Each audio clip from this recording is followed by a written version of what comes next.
তামুতু, মরার আগে একবার মরো। অনেক লম্বা সময় পেয়েছেন আপনি, থিংক অ্যাবাউট ডেথ। এবার যাওয়ার কথা ভাবেন। কি শক্তিশালী যুবক, বার্ধক্য চলে আসলে লাঠি ছাড়া চলতে পারে না। কাগজ বের করে একটু লিখো না কি কি ভালো কাজ করছিলা, যেগুলো দিয়ে নাজাতের ওসিলা হতে পারে। লিখে দেখো তোমার অবস্থাটা কি। এত মায়া, এত ভালোবাসা কই যাবে? কেউ থাকবে না, চলে যেতে হবে। এই কোলাহল, এই ব্যস্ততা, এগুলো থাকবে, থাকবো না আমি। দুনিয়ার পুরো জীবনটা এটা হচ্ছে লালসাময় একটা জীবন। লোভ, মরিচিকা, মায়াজাল।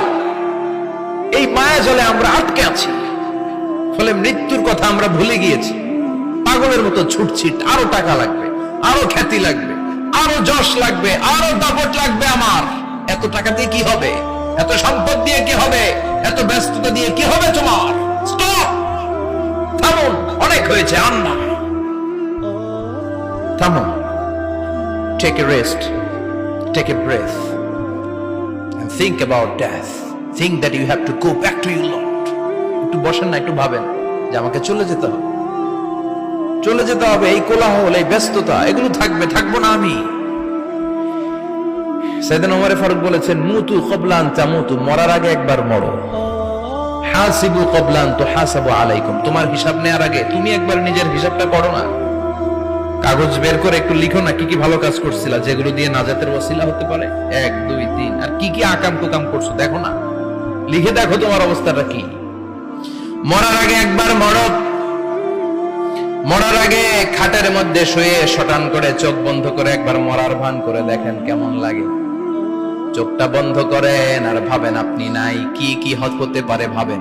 আপনার ছেলে মেয়েরা কান্না জুড়ে দিবে, আপনার প্রাণের স্ত্রী বিলাপ শুরু করে দিবে, বন্ধু বান্ধবের চিৎকার আর মাতম, স্থানীয় এলাকার মসজিদে ঘোষণা, অমুক এলাকার নিবাসী অমুক ভাই, অমুকের ছেলে অমুক দুনিয়ায় নাই। সব আত্মীয়রা চলে আসবে, ফেসবুকে স্ট্যাটাস দেয়া হবে, সবাই সবাইকে জানাবে বিকাল 4টায় অমুক হাই স্কুল ময়দানে আপনার জানাজা। ছুটে আসবে, সবাই ছুটে আসবে আপনাকে শেষ বিদায় দিতে, গুড বাই জানানোর জন্য, আল ওয়াদা, বিদায় জানাতে আসবে সবাই। 4 তাকবীর দিয়ে আপনার জানাজা হবে, অশ্রুসিক্ত জানাজায় আপনার বিদায় হবে। কাঠের খাটিয়ার মধ্যে করে কাঁধে তুলে আপনার কবরে নেওয়া হবে। আগে থেকে খুঁড়ে রাখা কবরটার মধ্যে আপনারে বিছিয়ে দেয়া হবে। বাঁশের কচি দিয়ে তার উপরে মাটির চাপা দিয়ে সব চলে যাবে। ভাবেন না একবার চোখ বন্ধ করে, this is the circle of life, this is the nature of life. এটা সবার হবে, আমার হবে, আপনার হবে। এত মায়া, এত ভালোবাসা কই যাবে? কেউ থাকবে না, সবাই আপনার অন্ধকার কবরে রেখে দিয়ে চলে আসবে। উপরে বাঁশের কঞ্চি, তার উপরে মাটির চাপা, অন্ধকার আর অন্ধকার। এই অন্ধকার যেন শেষ হতে চায় না, এজন্য আমাদের চলে যেতে হবে। দাদা গেল, চাচা গেল, মামা গেল, আমাদেরকেও যেতে হবে। জোরে কোন ঠিক কিনা?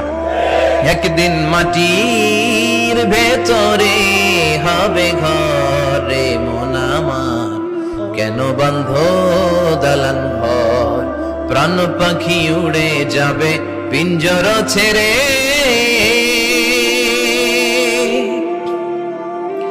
ধরা ধামে সবই রবে, তুমি যাবে চলে। বন্ধু বান্ধব যত, মাতা পিতা যারা সুত, সবই হবে তোমার পরে।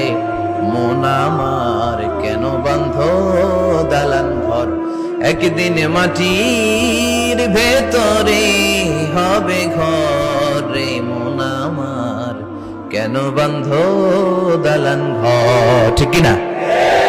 সব করে থাকবে, চলে যেতে হবে আমাদেরকে। এজন্য আখিরাতের কথা যেন আমাদের স্মরণ হয়। বিশ্বনবী বলতেন, নাহাইতুকুম আন জিয়ারাতিল কুবুর, আমি তোমাদেরকে কবর জিয়ারত করতে আগে নিষেধ করতাম, কিন্তু এখন নিষেধাজ্ঞা প্রত্যাহার করে নিলাম। এখন সব সময় তোমরা কবরের সামনে যাবা আর জিয়ারত করবা। কবরস্থানে জানতো বড়ুয়া কৃষ্ণপুরের এই গ্রামের কবরস্থান আছে কোন দিকে? পূর্ব দিকে আছে, গোখরার জলের ওদিকে। যান আপনারা, একটু যাবেন, একটু গেলে আখিরাতের কথাটা স্মরণ হবে। ওখানে ছোট শিশুরা শুয়ে আছে, কিশোর যুবকরা আছে, আপনার মতো তাগড়া যুবক মুরব্বীরা আছে। এরা এই এলাকায় থাকতো, এরা আকাশ থেকে নেমে আসে না, এই এলাকার সন্তান আজ নাই। একটা সার্টেন পিরিয়ড শেষে আপনিও থাকবেন না। This is the nature of life, this is the circle of life. ছোট্ট শিশু হয়ে এসেছিলেন, শৈশব, কৈশোর, যৌবন, প্রৌঢ়ত্ব, আগে ছিলেন সিঙ্গেল, বিয়ে করে হয়ে গেলেন ডবল, এরপরে আল্লাহ আপনাকে একটা মেয়ে দিল, এরপরে মেয়েকে বিয়ে দিয়ে শ্বশুর হলেন, এরপরে ওই মেয়ের ঘরে সন্তান হতে নানা হলেন। আর কতদিন? অনেক দিন হলো তো, অনেক লম্বা সময় পেয়েছেন আপনি। Think about death. এবার যাওয়ার কথা ভাবেন, আখিরাতের সামানের কথা ভাবেন, ফিরে যেতে হবে। কি শক্তিশালী যুবক, বার্ধক্য চলে আসলে লাঠি ছাড়া চলতে পারে না। কুচকুচে কালো দাড়ি সাদা হয়ে যায়, দাড়ির শুভ্রতা, বয়সের ভার, রং ধরা যৌবন জং ধরে শেষ। This is the circle of life. যুবক ভাইরা, এটাই জীবন, চলে যেতে হবে, কেউ থাকতে পারবে না।